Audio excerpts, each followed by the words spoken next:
Welcome to another episode of Bright Insights, the podcast that leads you to less stress and more success. Here's your host, Paul Bright.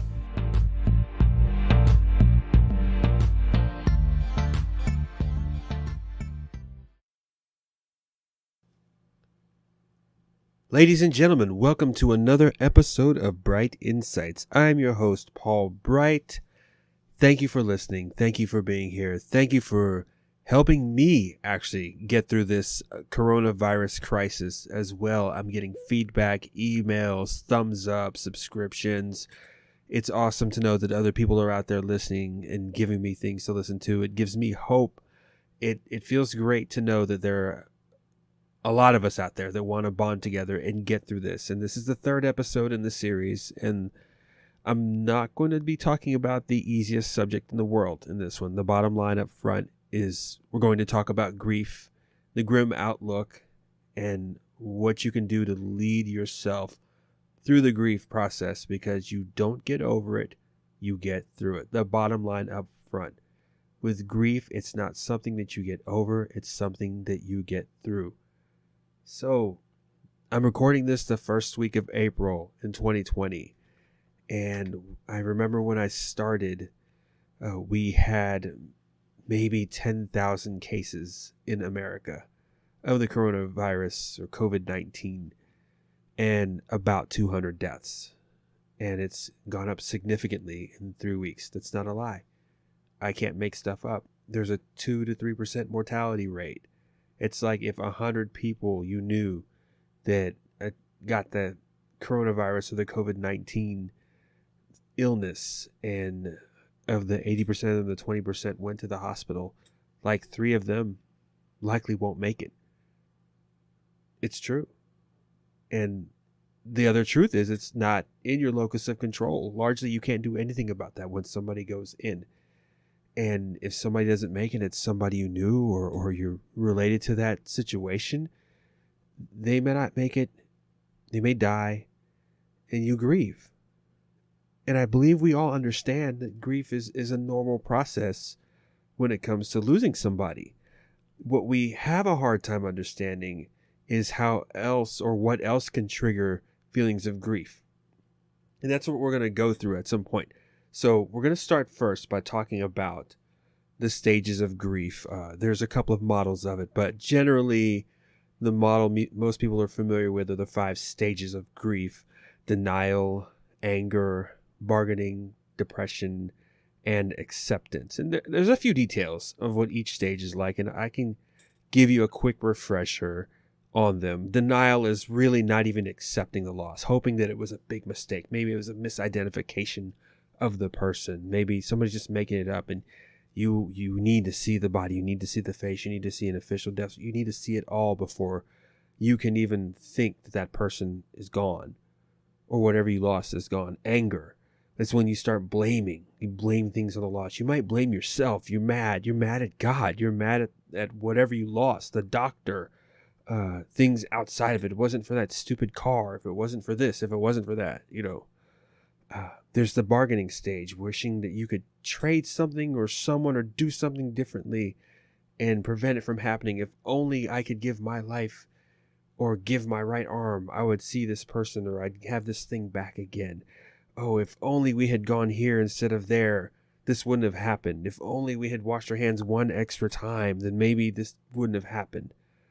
Then there's depression or depression type symptoms like isolation, weight loss or weight gain extreme, lack of sleep or not sleeping at all or sleeping too much, losing the interest in fun things. You go through this depression stage when you're grieving something. And then at some point there is acceptance, where you finally accept the loss and you try to normalize things in your life. You're like, okay, it's gone.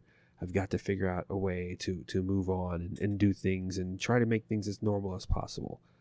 Okay, so those are the stages: denial, anger, bargaining, depression, and acceptance. There's a lot more to these stages that we could go through. But I'm trying to keep these episodes brief because this is for you and then for you to use as you lead others through this coronavirus crisis, because we will get through this. All right. Now, the thing you need to understand is that these are stages and not steps.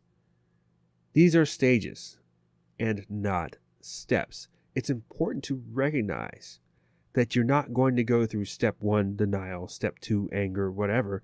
These are stages, which means that you may get through denial very quickly, but be stuck in anger for a while and move straight to acceptance. And then months later, you're in depression. And then maybe you have a period where there's some bargaining that you wish you could have done. And then you start denying again that the person or whatever you lost passed away. And then you come to acceptance. You could be hanging out in one stage for a very long time, briefly in others, go back and forth. That's what it is. These are stages of grief. It's normal to do that. It's normal to bounce around.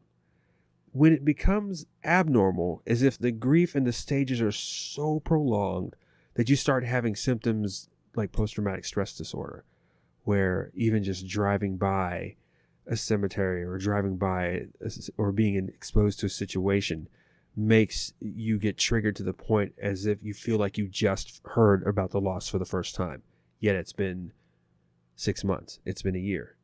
That's when it becomes abnormal.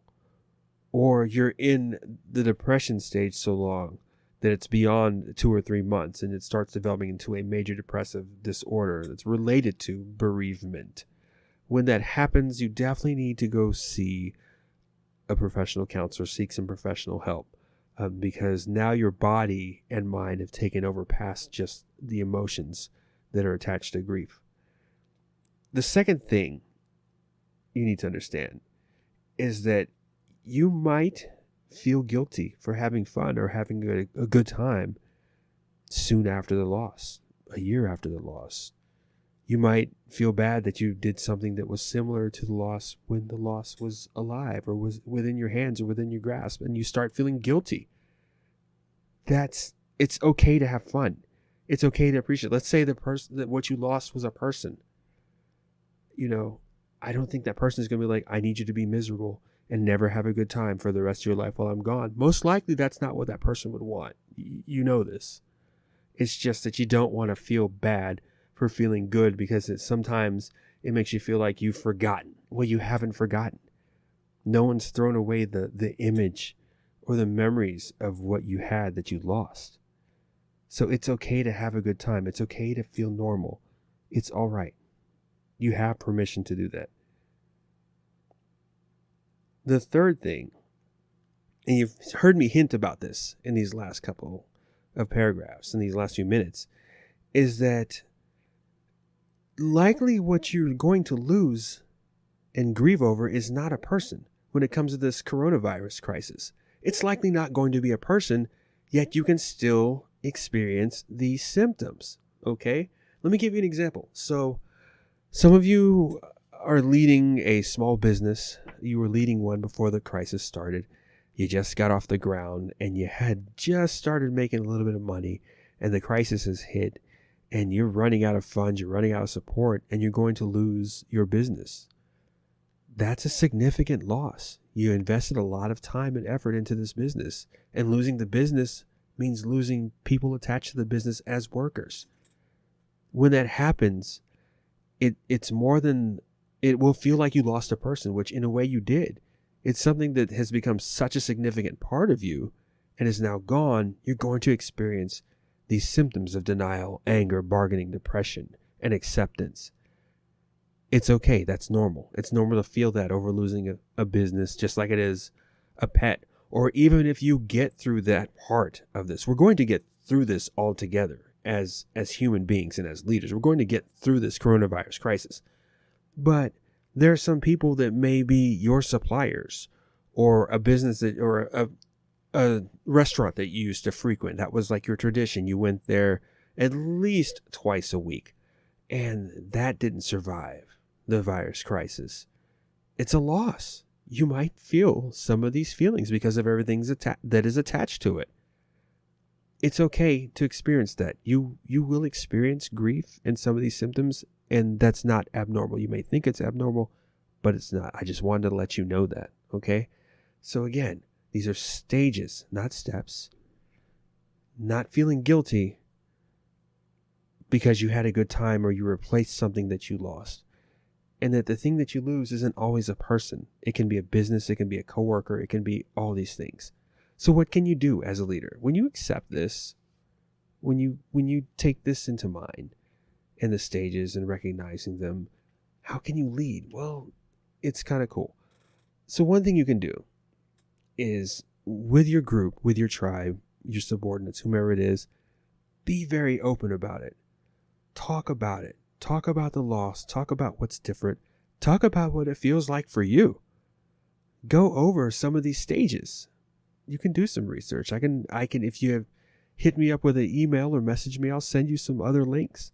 Talk about denying, the anger, the trading stuff in with bargaining, the depression, the acceptance. You don't have to talk about it as if you're a therapist or leading group therapy, but talk about your feelings about this and normalize it, because it is normal for people to be down, for production to be down, for morale to be down, even if they made it through, but somebody else didn't. 5 people were able to stick around and be part of your business again or your organization, but the other 5 left. They couldn't afford to live here anymore or do the work anymore. Talk about that and then find a way to honor it. Come up with something, and if you can't, encourage everyone else. What can we do? Do we make a card? Do we have a party? Do we just have a celebration of life or just a moment where we just, we have some adult beverages responsibly and talk about the good times and what we miss? You can do that. You can offer time off. Do some things to honor it so that whatever it is that you lost still has some sort of meaning and some sort of legacy. And that's going to make it a little bit easier once we get through this coronavirus crisis.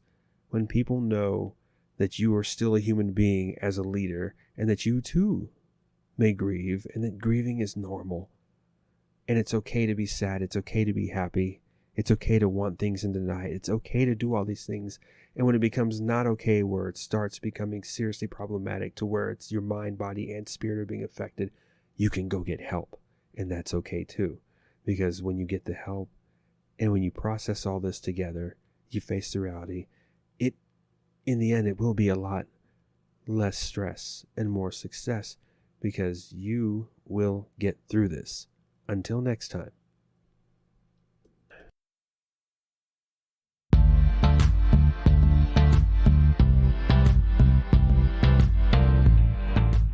Thank you for listening to another episode of Bright Insights. For more information on how to have less stress and more success, visit brightinsightsmedia.com.